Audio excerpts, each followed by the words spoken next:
Okay, starting over with Judges chapter 1. Hopefully no more network errors.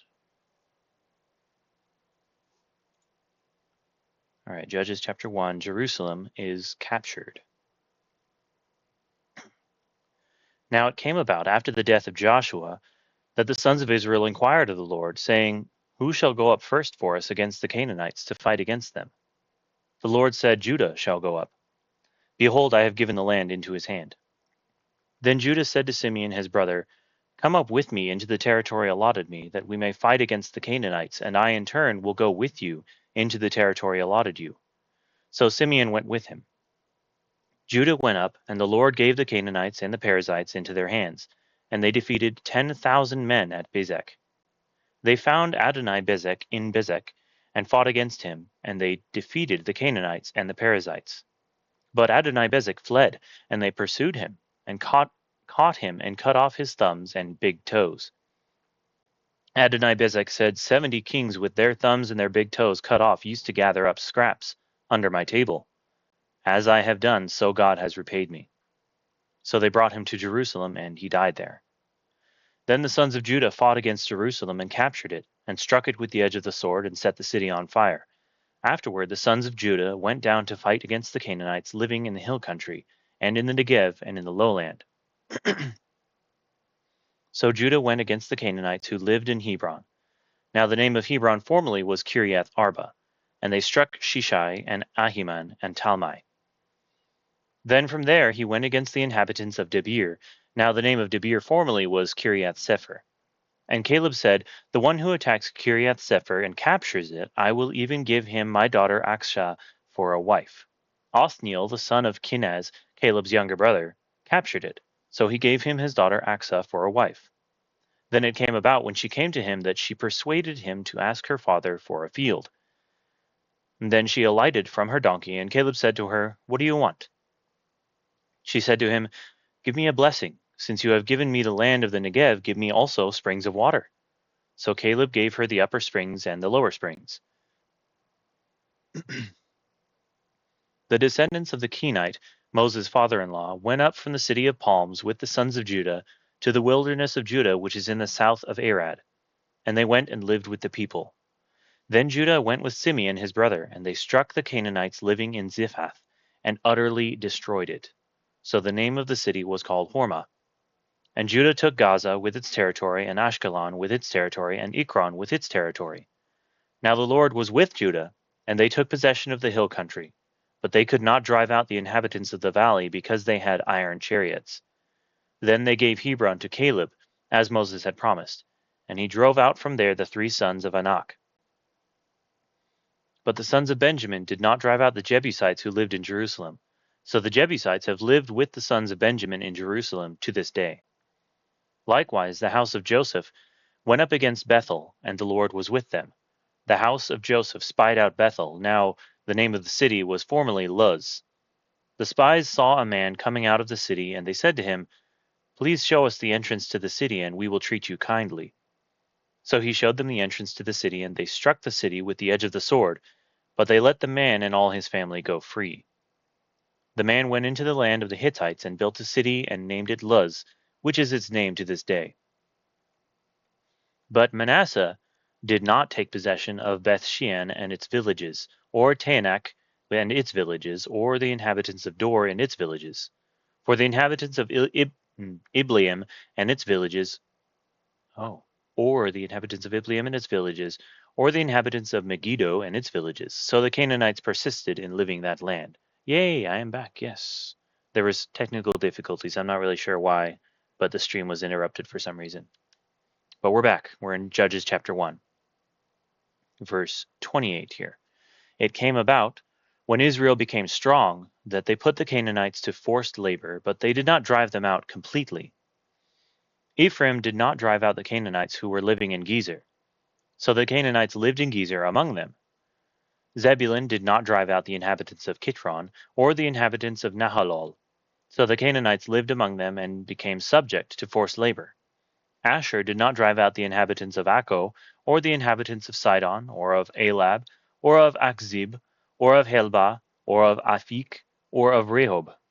So the Asherites lived among the Canaanites, the inhabitants of the land, for they did not drive them out.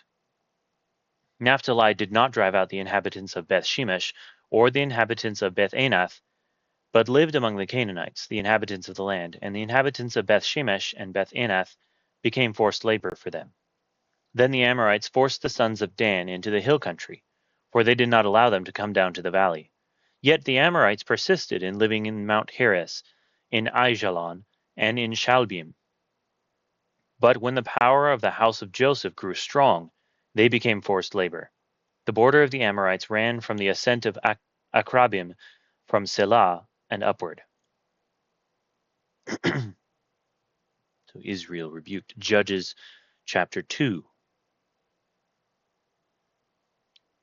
Now the angel of the Lord came up from Gilgal to Bochim, and he said, I brought you up out of Egypt, and led you into the land which I have sworn to your fathers, and I said, I will never break my covenant with you.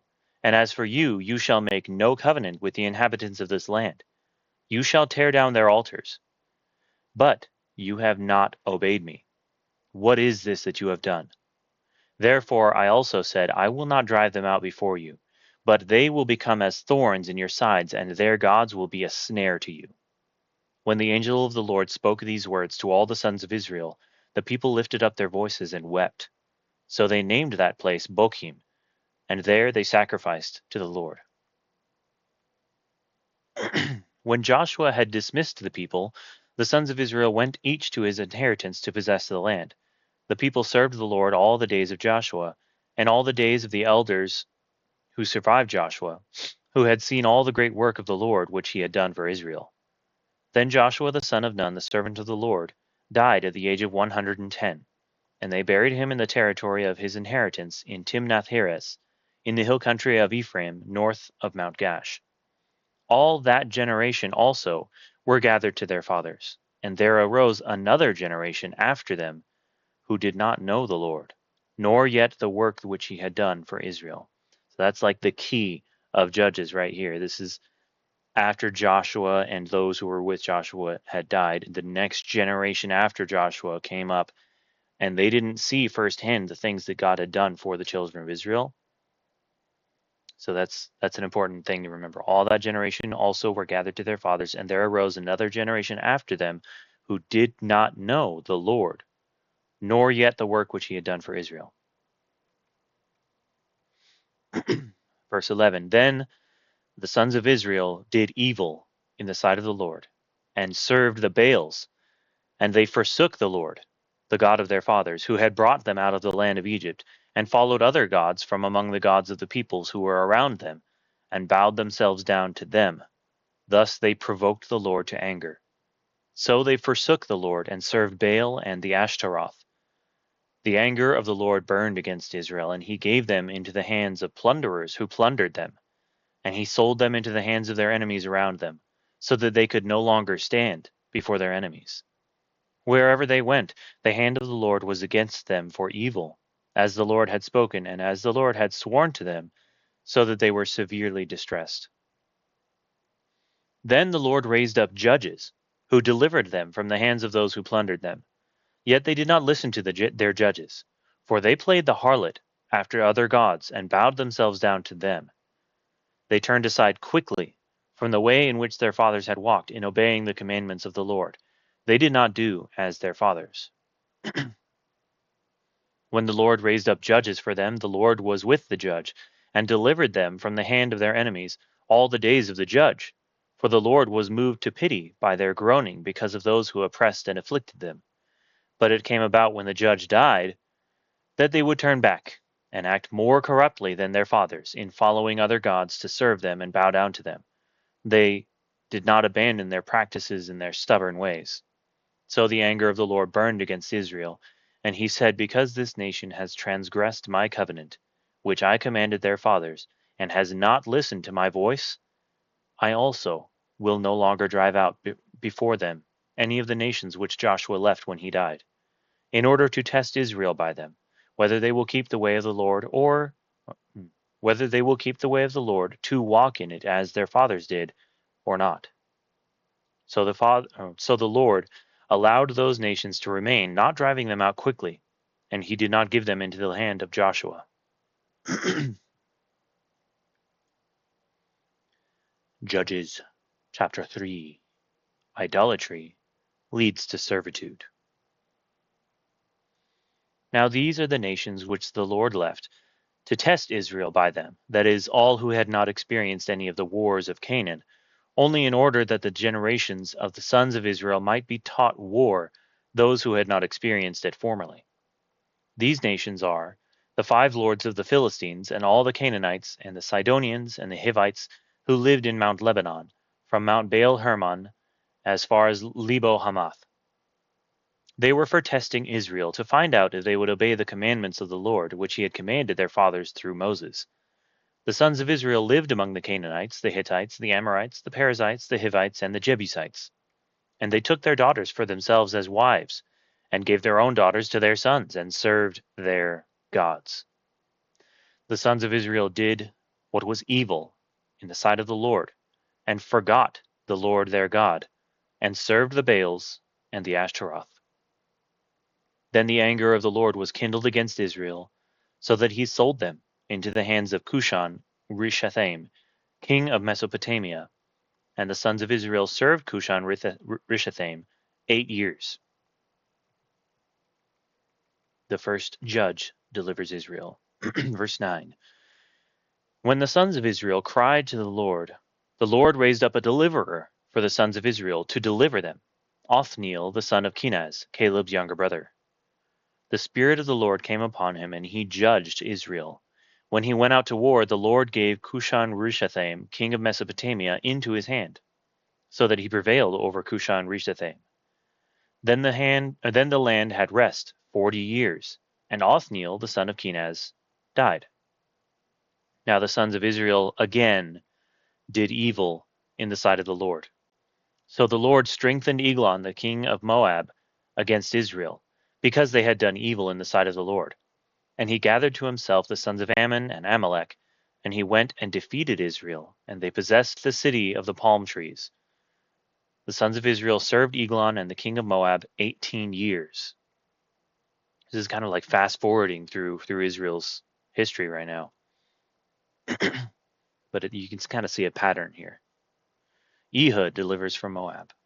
Verse 15. When the sons of Israel cried to the Lord raised up a deliverer for them, Ehud the son of Gera, the Benjamite, a left-handed man. Okay. And the sons of Israel sent tribute by him to Eglon the king of Moab. Ehud made himself a sword which had 2 edges, a cubit in length, and he bound it on his right thigh under his cloak. He presented the tribute to Eglon king of Moab. Now Eglon was a very fat man. It came about when he had finished presenting the tribute that he sent away the people who had carried the tribute. But he himself turned back from the idols which were at Gilgal and said, I have a secret message for you, O king. And he said, Keep silence. And all who attended him left him. Ehud came to him while he was sitting alone in his cool roof chamber. And Ehud said, I have a message from God for you. And he arose from his seat. Ehud stretched out his left hand, took the sword from his right thigh, and thrust it into his belly. The handle also went in after the blade, and the fat closed over the blade, for he did not draw the sword out of his belly. And the refuse came out. Then Ehud went out into the vestibule and shut the doors of the roof chamber behind him and locked them. When he had gone out, his servants came and looked, and behold, the doors of the roof chamber were locked. And they said, He is only relieving himself in the cool room. They waited until they became anxious, but behold, he did not open the doors of the roof chamber. Therefore they took the key and opened them, and behold, their master had fallen to the floor, dead. Now Ehud escaped while they were delaying, and he passed by the idols and escaped to Seirah. It came about when he had arrived that he blew the trumpet in the hill country of Ephraim, and the sons of Israel went down with him from the hill country, and he was in front of them. He said to them, Pursue them, for the Lord has given your enemies, the Moabites, into your hands. So they went down after him and seized the fords of the Jordan opposite Moab, and did not allow anyone to cross. They struck down at that time about 10,000 Moabites, all robust and valiant men, and no one escaped. So Moab was subdued that day under the hand of Israel, and the land was undisturbed for 80 years. Shamgar delivers from Philistines. After him came Shamgar, the son of Anath, who struck down 600 Philistines with an ox goad, and he also saved Israel.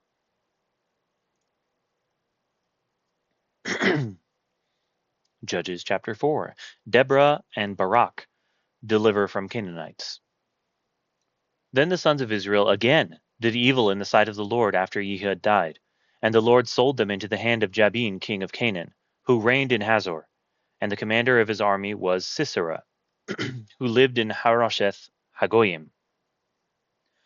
The sons of Israel cried to the Lord, for he had 900 iron chariots, and he oppressed the sons of Israel severely for 20 years.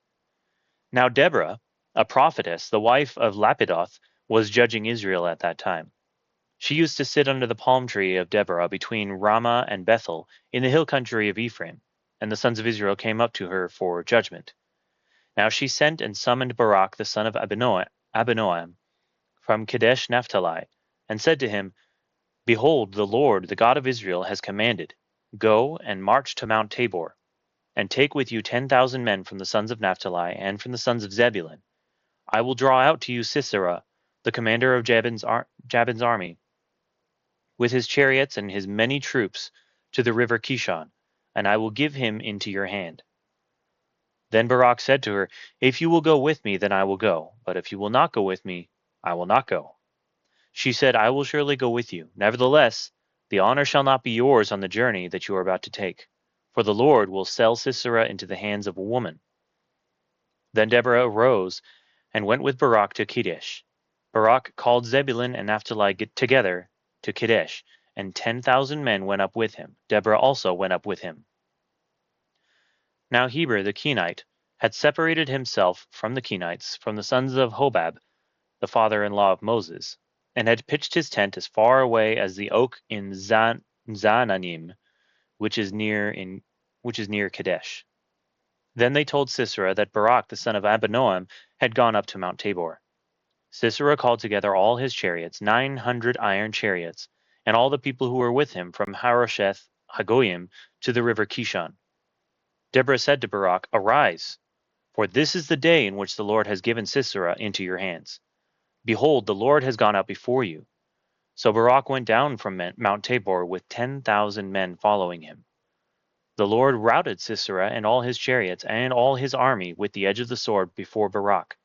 And Sisera alighted from his chariot and fled away on foot. But Barak pursued the chariots and the army as far as Harosheth Hagoyim, and all the army of Sisera fell by the edge of the sword. Not even one was left. Now Sisera fled away on foot to the tent of Jael, the wife of Heber the Kenite. For there was peace between Jabin the king of Hazor and the house of Heber the Kenite. Jael went out to meet Sisera and said to him, Turn aside, my master, turn aside to me. Do not be afraid. And he turned aside to her into the tent, and she covered him with a rug. He said to her, Please give me a little water to drink, for I am thirsty. So she opened a bottle of milk and gave him a drink. Then she covered him. He said to her, Stand in the doorway of the tent, and it shall be, if anyone comes and inquires of you and says, Is there anyone here? That you shall say no. But Jael, Heber's wife, took a tent peg, and seized a hammer in her hand, and went secretly to him, and drove the peg into his temple. And it went through into the ground, for he was sound asleep and exhausted. So he died. That's right. That's right. That's a good woman right there. And behold, as Barak pursued Sisera, Jael came out to meet him and said to him, Come, and I will show you the man whom you are seeking. And he entered with her, and behold, Sisera was lying dead with the tent peg in his temple. So God subdued on that day Jabin the king of Canaan before the sons of Israel. The hand of the sons of Israel pressed heavier and heavier upon Jabin the king of Canaan, until they had destroyed Jabin the king of Canaan. Alrighty. How long is this one?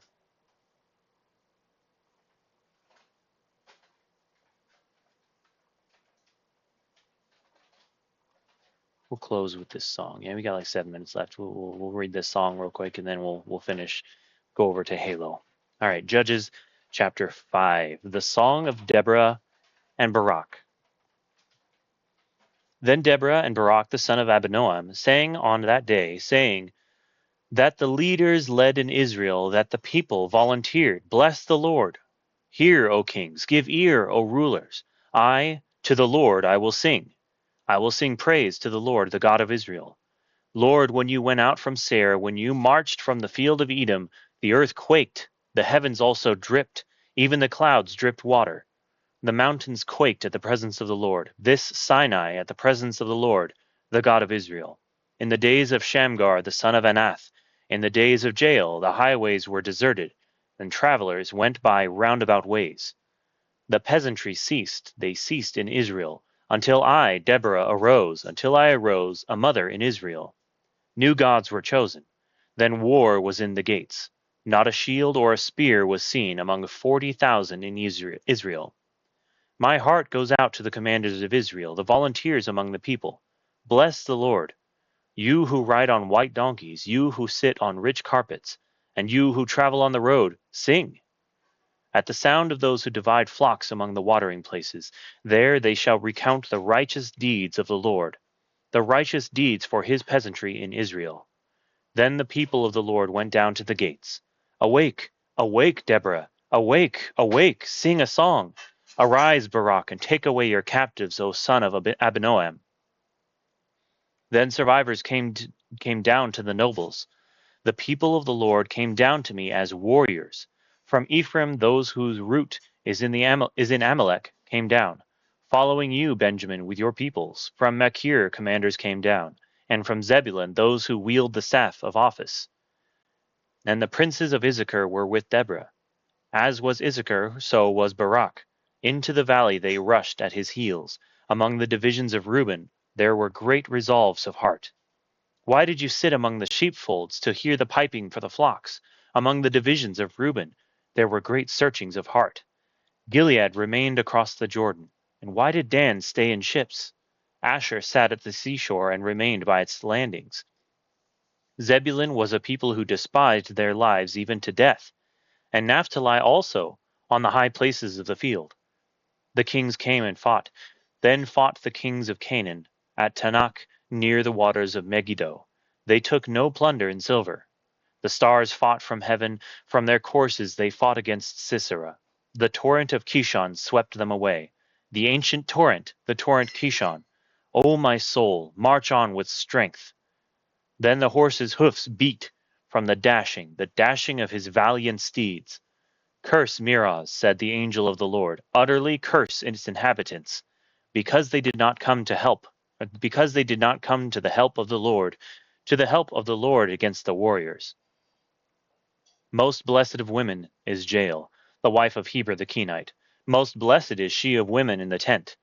He asked for water, and she gave him milk. In a magnificent bowl she brought him curds.